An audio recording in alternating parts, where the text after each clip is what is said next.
Welcome to Communication, Connection, Community, the Podcaster's Podcast. This podcast takes a deep dive into modern-day communication strategies in the podcasting space. We chat with interesting people who make the podcasting and speaking spaces exciting and vibrant. We also dive into the podcasting community with news, updates, latest trends and topics from this ever-evolving space. So strap in.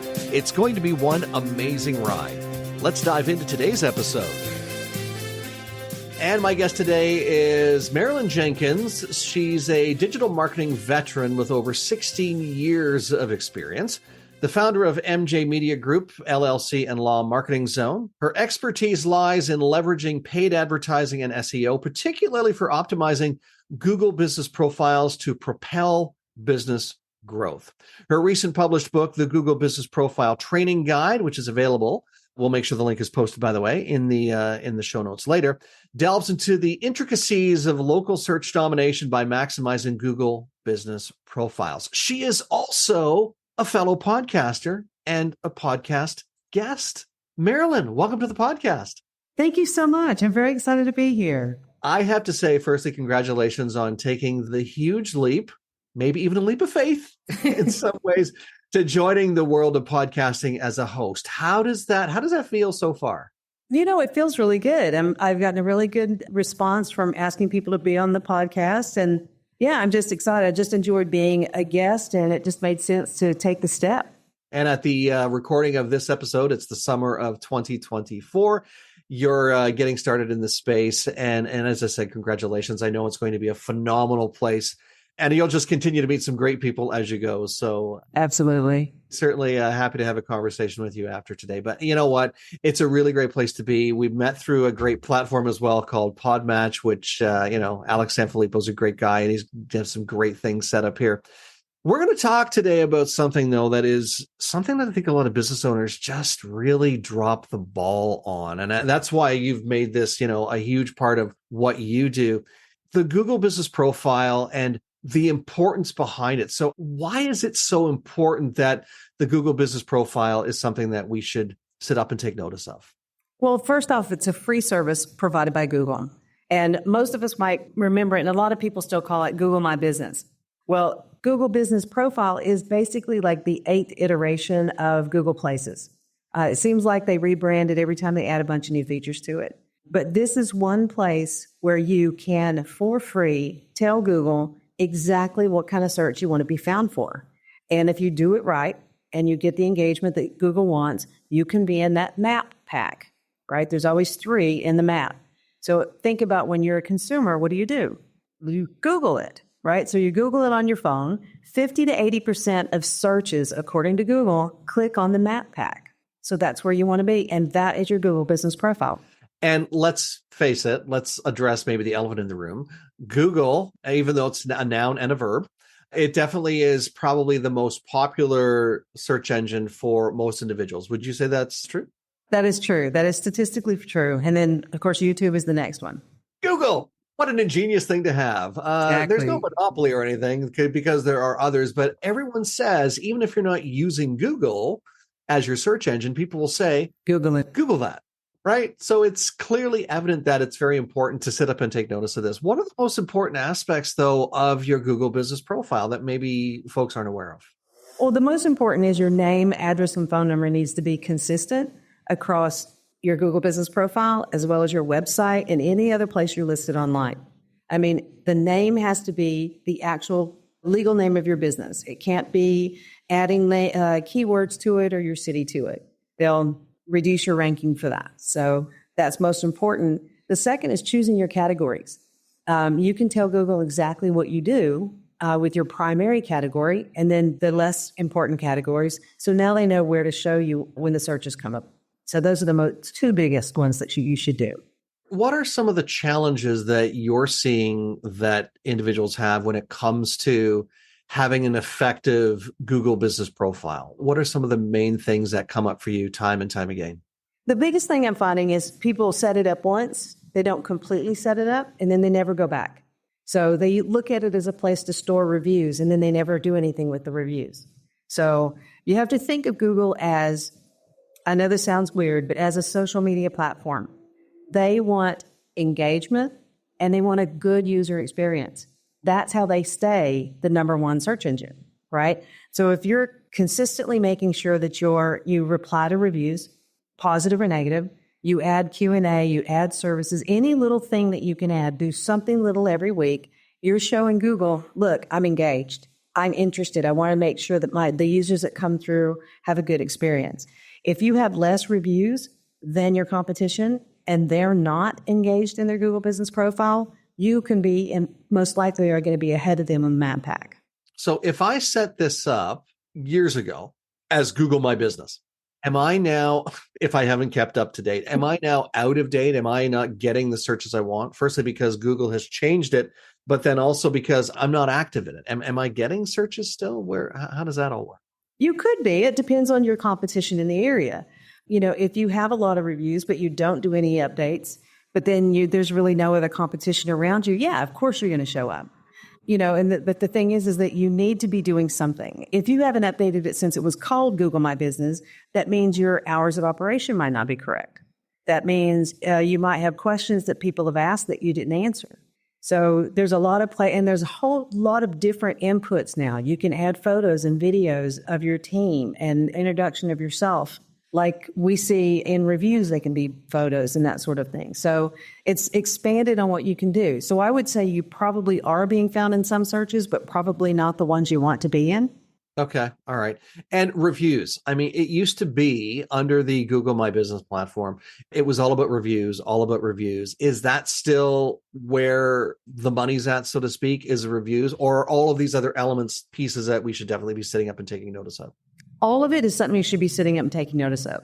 Obviously, reviews is huge, but the striving for a 5.0, nobody walks on water all the time.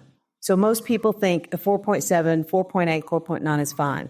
So yeah, you're going to get bad reviews. Everybody has a bad day, whether it's the reviewer or maybe one of your team members.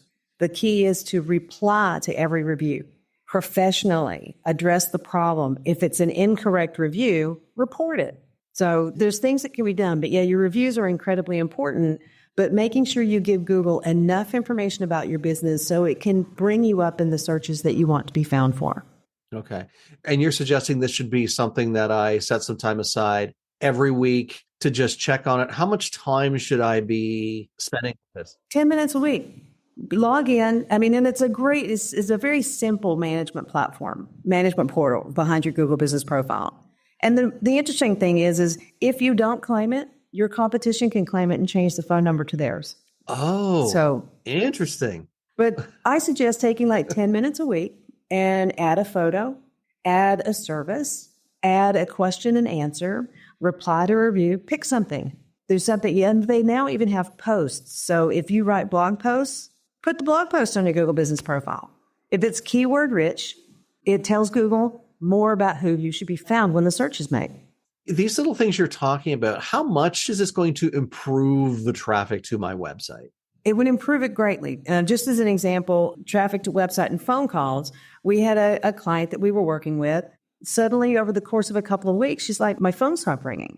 So we went in, made some adjustments, cleared up some stuff, updated her hours of operation, and her phone started ringing within 24 hours. Now, a different client did nothing to their Google Business Profile. So we went in, helped them claim it, optimized it, got it going, kept track in their insights in the management portal, and we increased their incoming phone calls by 42% in less than 6 weeks.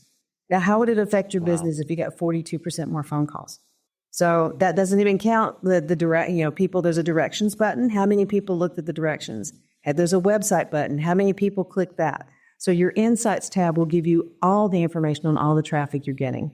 And the reason why this is relevant, this is a podcast that's geared to podcasters, but a lot of people in the podcasting space still have businesses with addresses. Exactly. So even though podcasts are global and you're having a global reach, and that's great for building your audience, it's still important to realize that there's that whole concept of being the local hero or being the person that's top of mind when they're searching you on where? Google. Exactly. I mean, lawyers, real estate agents. I mean, I even know a plumber who has a podcast. It's important for them to be found locally. So absolutely. It's whether you're doing a podcast or you have a local business, if you've got a local presence that's important and people can come into your office or your business, that's important for you to make sure your Google business profile is set and ready. And up to date. And, you've already mentioned once a week, 10 minutes is, at least if you're not doing it yet, is a good place to get started. If you want to do more, probably that's fine too. What are some of the best practices, if you haven't mentioned some of them yet, what are some of the best practices for maintaining a positive online reputation? One of the big things on their Google business profile, if you are involved in holiday hours, make sure your hours of operation are updated. One of the more recent things is whenever you do a search for, say I'm a consumer and I'm looking for a pizza place, okay?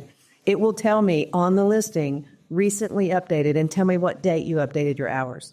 So if I know that I'm like around July 4th or maybe around Christmas or any kind of holiday time, I can see that you updated your hours yesterday. So if I'm not sure if Joe's Pizza Parlor or Betty's Pizza Parlor and Betty just updated but Joe didn't, then clearly I'm going to go to Betty because I know she's open. Right? Right. Yeah, for sure. And she probably has really good pizza too. And, wants people to, if they haven't figured it out yet, they're definitely going to. You mentioned earlier that reviews are still, everyone wants reviews. They're still very important, as are some of the other tools now that Google has made available. How do I go about getting more reviews? What's the best way to do that? Is it just like ask people, or is Absolutely. there a better way? I tell my clients to make it part of your process. Every time you finish with a case, every time you finish with a job, every time you finish working with someone, ask for a review. I notice you have a QR code in the corner of your screen. Some of my clients that have retail locations have a QR code that takes them directly to the little box on Google with the 5 stars at the top. And it says, please review us. So when you're finished and you check out, they're asking for a review. Some restaurants put their QR code in the, what do you call that little wallet you check in? You ask for the check. It's in that little wallet thingy. What do you call the wallet thingy? I'm trying to remember. What do you call that wallet thingy? The receipt holder thing, the bill holder thing. I don't know. Let's call it that. That's the technical term. The folio? The folio, maybe that's it. But they have a QR code in there. So what you want to do is you want to make it easy. You don't want to say, hey, Carl, can you give me a review? Now you got to go to Google. You got to type it in. You got to find the right one. Nope. Give them a link straight to that pop-up window. And make it part of your business process to ask every single client. Now, if you have less than 10 reviews and you don't have enough clients to ask more reviews, ask your suppliers. There's nowhere in the terms of service that it has to be a customer. You can have a character review. Wow. So that's the way you can build your reviews. And don't get hung up on 5 stars. If you get a 1 star, be professional, reply to it. 4.7 and above is good. I love it. Great insights here.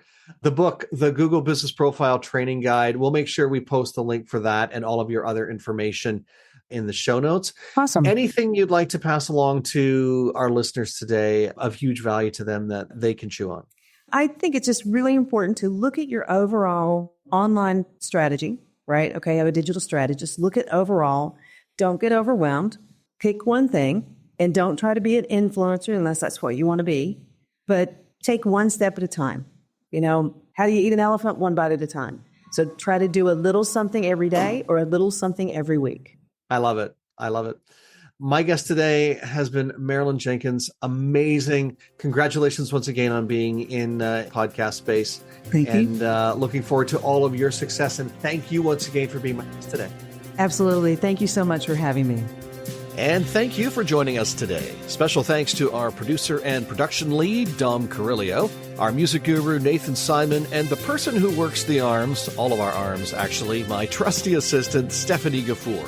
If you like what you heard today, leave us a comment and a review, and be sure to share it with your friends. If you don't like what you heard, please share it with your enemies. Oh, and if you have a suggestion of someone who you think would make an amazing guest on the show, let us know about it.